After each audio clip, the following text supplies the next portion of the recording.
evening. Here's the world news from our studio, BGI TV, Baba Bagede Imo TV. I am yours faithfully, Morire Regina Lawal. First are the major headlines for the world news. Buhari at 79, Nigeria lucky to have him, is passionate about security, Lawan. Only PDP can save Nigeria from socio-economic woes, Obaseki. Nigeria boosts police morale with 20% salary increase. No member of repentant Boko Haram have ever been recruited into military, paramilitary service, General Irabo. Yoruba nation politics in grave peril, opinion.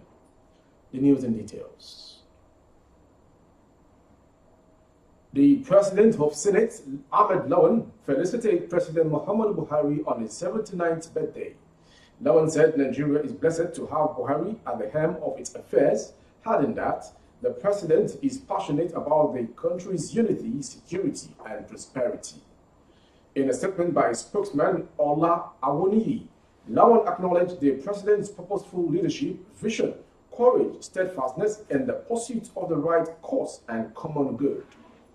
He said, I join the multitude of fellow Nigerians and your other well wishes across the globe in thanking Allah for his great gift of good health and long life to you.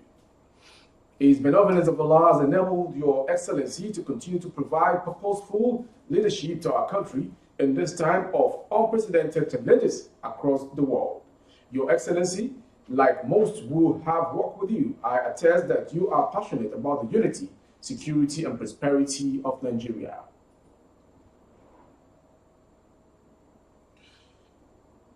Edo State Governor Godwin Obaseki has said only the People's Democratic Party, PDP, can rescue Nigeria from the current economic woes and place it on the path to sustainable development.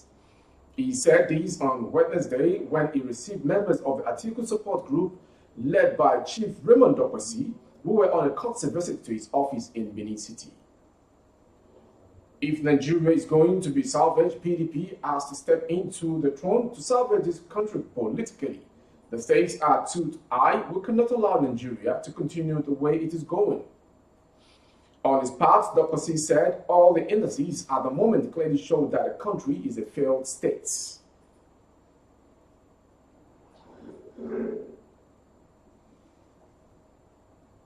In a morale-boosting effort, Nigeria's Federal Executive Council, FEC, on Wednesday approved a new welfare package, including a 20% increase in allowances for personnel of the Nigeria Police. Minister of Finance, Minister of Police Affairs, Alhaji Megari Dingyadi, disclosed this in Abuja while speaking to newsmen at the end of the weekly virtual FEC meeting at the State House, presided over by President Muhammadu Buhari. Dingyadi said the increment would take effect from January 2022. Other packages announced by the federal government included tax waiver for junior officers with effect from October 2021 and payment of outstanding funds for unissued personnel between 2013 and 2020. Dingyadi said FEC also approved a review and upgrading of the take-home pay of police personnel in Nigeria. The pay rise came amid awful revelations and controversies in the wake of the report and recommendations of the #NSAS panel set up by the state government to probe the protest which rocked the country last year.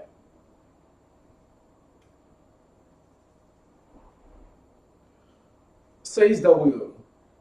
Following apprehension among some Nigerians that some murderous and destructive members of the Boko Haram terrorist group, said to be repentant, may have found their way into the military and paramilitary services.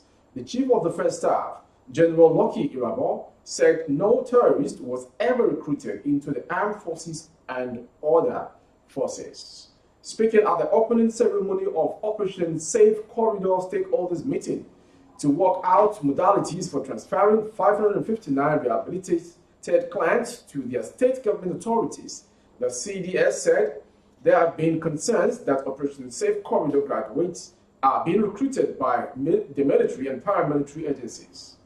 General Irabo, who was represented by Major General Mutiu Adeyemi Yekini, the Chief of Defense Training and Operations, disclosed that The program has so far graduated over 1,000 clients, including 16 foreign nationals who have been successfully reintegrated by national and state government. A total of 559 new clients are currently going through the DRR program at the DRR camp in Gombe State.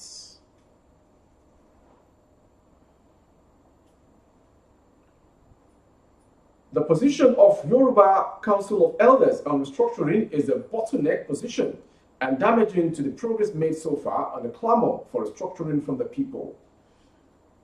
Other listed factors include intimidation, oppression, and corruption. These do not but legitimacy. Paraphrasing the general rather that they compound the problem of legitimacy, which must be ramified when the hobble bursts, nothing holds, and the stench pervades. Take it or leave it, these are the critical thoughts of a philosopher, king, and statesman. Towing this line of thought in order to prevent acrimonious and unsettling reactions in the polity, this regime should do the needful, give the dying country a dose of the restructuring drug to restore it back to life. If the regime of President Buhari, Major General retired, thinks the clamor has been on for quite a while, and successive government ignored it and nothing happened, this was then the factors on the ground now are different. Coming to the position of Yoruba Council of Elders on restructuring, it is history repeating itself. The sellout did not start today. Remember, many of the political elites in power now feel threatened by the restructuring revolution that will come with sweeping changes. A definite success parameter for restructuring is a deviance campaign led by indefatigable surviving veteran activists with their walking sticks pouring into the streets. This is concluded by the former head of states, or Olusegun Obasanjo.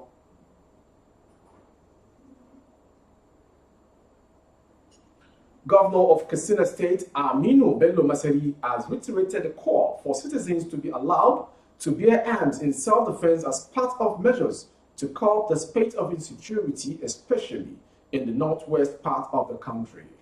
Masari, who is also the chairman of the Northwest Governors Forums, disclosed this on Thursday when he led some of his colleagues in the region on a condolence visit to the Sokoto State's governor, Aminu Waziri Tambuwal.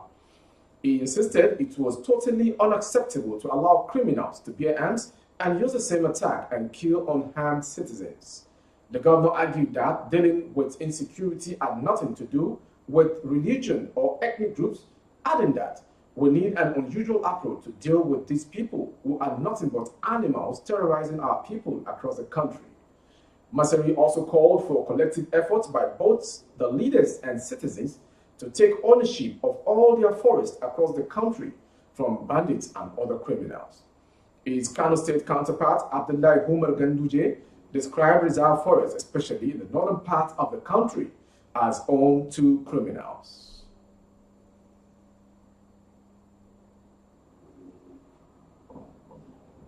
The president of the Association of Corporate Governance Professionals, Sam Oubunwa, on Wednesday in Kano declared that his mission in joining the 2023 presidential race is to restore lost hope. He alleged that the nation's leaders are only interested in sharing money and not serving citizens. Oubunwa, who spoke while addressing executive members of the Kano State chapter of the People's Democratic Party, during his visit to Kano to express his interest to contest in the 2023 presidential election. The aspirant said he was not in the race to seek power, fame, or money, but to restore Nigeria to its former status of peace and prosperity. Majority of our leaders are not honest. Rather than change, the country is degenerating to a state of insecurity. Our leaders' talk in trade is to collect and share money to their cronies, rather than promoting and protecting the interests of the country.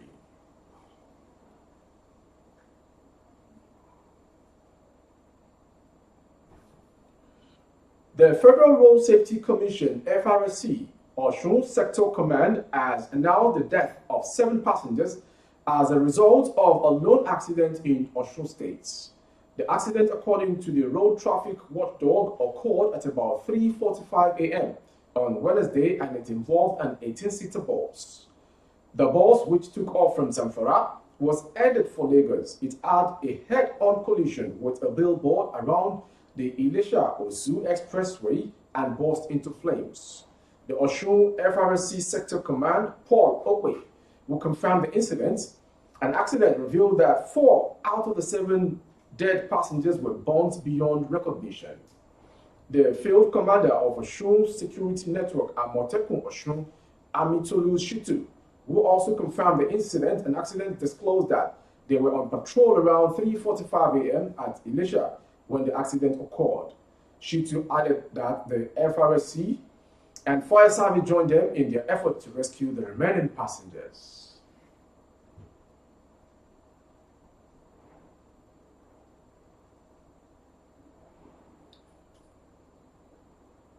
The federal government should go after the sponsors of several killings in Nigeria and stop pointing accusing fingers at the youths, a political organization under the aegis of Northeast Youth Initiative for Development has said. While advising the government to engage the youths in nation building and governance, YEYID said recent developments have confirmed that the country has turned to something else. The executive director of NEYID, Dauda Gombe, stated this in an interview with journalists in Abuja during an inaugural National Youth Dialogue and Workshop to facilitate the sharing of knowledge and ideas to change the narrative that youths have been responsible for the killings and insecurity in Nigeria. According to him, all the statistics being given about the serial killings, especially in the Northeast, were imaginary figures. The event, which was organized by NEYID in conjunction with an international human rights organization, Plan International Nigeria, was attended by over 60 youth from the Northeast, Northwest, and North Central, and other areas experiencing the grips of banditry, Boko Haram, and ISWAP to pave way for peace. At the event, Governor Yaya Bello of Kogi State, who spoke virtually, expressed happiness over the commitment of the youths to tackling security challenges, saying that it had confirmed he was not alone in it. He said, "I will always avail myself for the youths. I am happy to see that you are part of the struggle and security is at the center of the struggle. We will conquer to appeal to our conscience."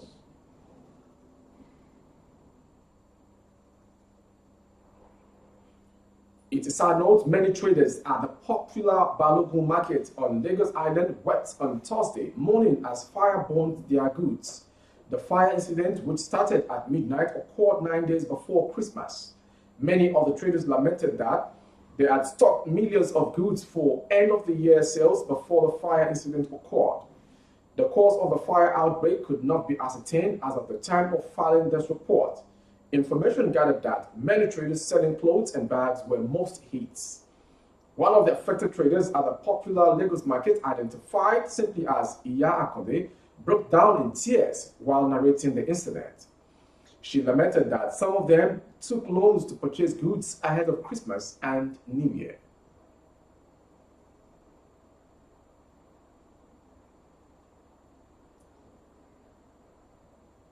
The family of Adebayo, one of the students of Bab Fafunwo Millennium School, Ojodu, formerly Ojodu Grammar School, who died in the accident of December 7th, spoke with our video team.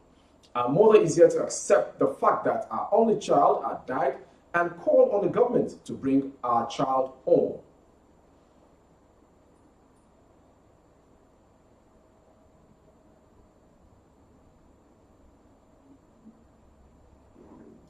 A female woman who refuses to mention her name has tagged President Muhammadu Buhari's regime a failure since the creation of Nigeria as a nation. She stated this during a peaceful protest and mind-blowing of declaration that the immediate past president, Goodluck Ebele Jonathan, is a better man than the Buhari they voted for. She added that would Buhari have looked on if the people killed by insurgency, sandstorm, and havoc done by the bandits are his flesh and blood. The aged mother in tears queries that Buhari doesn't like or care for the life of Nigerians since he has chosen to remain mute to daily attacks by ISWAP, Boko Haram, bandits around Virgin, both the northern and southern region of the country. North is bleeding. Nigeria is bleeding. People are dying. Baba Buhari, let me refresh your memory. We are standing here as your children. As a father, you're supposed to protect us. When we voted you in, Baba, you promised to secure our lives. But it seems you were just after power. Just after power. Women are being raped on a daily basis. Children are being killed. Farms are being razed by fire. All the security operatives you are sending here to stop us from telling you the bitter truth. Why don't you send them to where our people are bleeding? What is it you have against the North? This is my personal question to you, Baba Buhari. Where did we go wrong? What wrong have we done to you to deserve this neglect, to deserve this harassment, to deserve this force, using force on us to keep quiet? Baba, today we are standing and we are telling you to your face that enough is enough. We are telling you today, enough is enough. Enough is enough. Baba, we are telling you to your face today. We are demanding, not begging, not asking. It's our right. Secure the North. Secure the North. Secure the North. Secure the North. Enough of the bloodshed. Enough of the bloodshed. Enough of the bloodshed. Enough of the bloodshed. Our people are dying. Our people are dying. Today, Baba, we are telling you to your face, Baba, with no fear of what you can do to us. We are here not to fight, not to cause you damage, not to do anything, Baba, but to tell you the bitter truth. I said to good luck, Jonathan Ebele, thank you for being a good man. It is now we are realizing that you are such a very nice, honest man. Thank you, good luck, Jonathan Ebele. Tomorrow, if you come out, we will vote you. Of course. Baba, you are a failure. Baba, Baba, Baba in kai ka haife mu zaka bari ana mana fyaɗe. Baba in kai ka haife mu zaka bari ana kashe mu. Baba in kai ka haife mu zaka bari ana kai mu daji, Baba. Baba in kai ka haife mu zaka bari ana mana cinikin mu kamar awaki. Thank you for watching. You're still watching the world news from BGI studio, and now it's the foreign. South Africa's High Court has ordered former President Jacob Zuma to return to jail. The decision to release him on medical parole was set aside, a court judgment showed on Wednesday. The 79-year-old began medical parole in September and is serving a 15-month sentence for contempt of court after he ignored instructions to participate in a corruption inquiry. In the same month, South Africa's top court dismissed a bid by him to overturn the sentence. The legal processes against Mr. Zuma for alleged corruption during his 9-year reign are widely viewed as a test of post-apartheid South Africa's ability to enforce rule of law, particularly against powerful, well-connected people. Mr. Zuma handed himself in on July 7 to begin his prison sentence, triggering the worst violence South Africa had seen in years as angry Zuma supporters took to the streets. The protests widened into looting and an outpouring of general anger over the hardship and inequality that persists 27 years after the end of apartheid. More than 300 people were killed and thousands of businesses were pillaged and razed. The Department of Correctional Services said it was studying the judgment and would make further pronouncements in due course. Now, sports story. Should be returned to prison, saying his medical parole was unlawful. The Pretoria court ruled that the time he has spent out of prison should not be counted in his 15-month sentence. Mr. Zuma was released on the 5th of September for an undisclosed medical condition. He had been jailed for failing to attend an inquiry into corruption during his presidency. The 79-year-old handed himself to the police in July after a public standoff, but his jailing, unprecedented for an ex-president, sparked violent protests and looting that saw over 300 people, mostly in Zuma's stronghold of KwaZulu-Natal province, dying in protests. Well, reactions have been trailing the court's order demanding former President Zuma to return to jail after setting aside the decision to release him on medical parole. South African citizens seem to agree with the court ruling against Zuma, with one of them saying the former president is not above the law. South African lawyer Ulrich Zhu says Zuma had 13 months of his sentence left to serve and would now have to hand himself over to the authorities to continue serving his jail term. Now sports. Arsenal moved to fourth on the Premier League table after defeating West Ham United on Wednesday. Brazilian forward Gabriel Martinelli and Emile Smith-Rowe scored a goal each for the Gunners at the Emirates Stadium to earn Arteta's men a second consecutive win after a run of 2 league defeats to Manchester United and Everton. Alexander Lacazette, who was the captain for the day, had a chance to seal the game for the North London side, but his penalty, awarded after a red card to Vladimir Koval, was saved by a former Arsenal goalkeeper, Lukas Fabianski. However, Smith-Rowe made it 2 in the 87th minute to hand Arsenal a comfortable home win.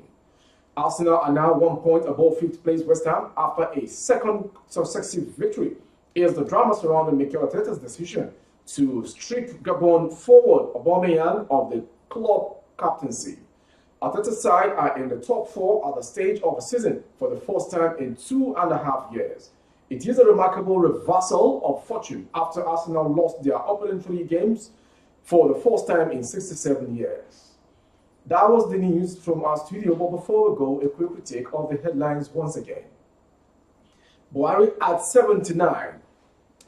Nigeria is lucky to have him as president, says Lowen. Only PDP can save Nigeria from socio-economic woes of Baseki. Nigeria boosts police morale with 20% salary increase. No member of repentant Boko Haram have ever been recruited into military or paramilitary service. General Irabo.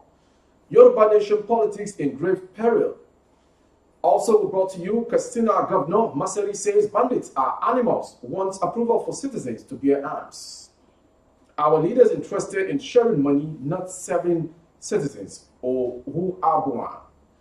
7 boys to death in Lagos-bound Zamfara boss. We also brought to you, go after sponsors of killers, stop accusing us, Northeast Youth tells FG. Tears as fire guards Balogun Market in Lagos. We also brought to you, I visited several hospitals spent hours searching for my only daughter crushed in Ojodu truck accident. And from the foreign scene, South Africa ex-president Zuma sent back to jail. And sports story, Arsenal moved to 4th on EPL table after beating West Ham. You can link up for more updates on YouTube by Bagede Imo TV.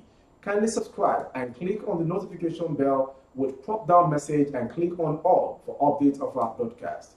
On Facebook, Bagede Imo with Alawiye Adebayo. Please like the page and follow the page for more updates as well. On Instagram, Bagede Imo _22. For advert placement of your coverage of events and products and services with every other thing you need for advert, the phone number to call is 070-3822-6160. I am yours faithfully, Moriwe Rebila Dawao.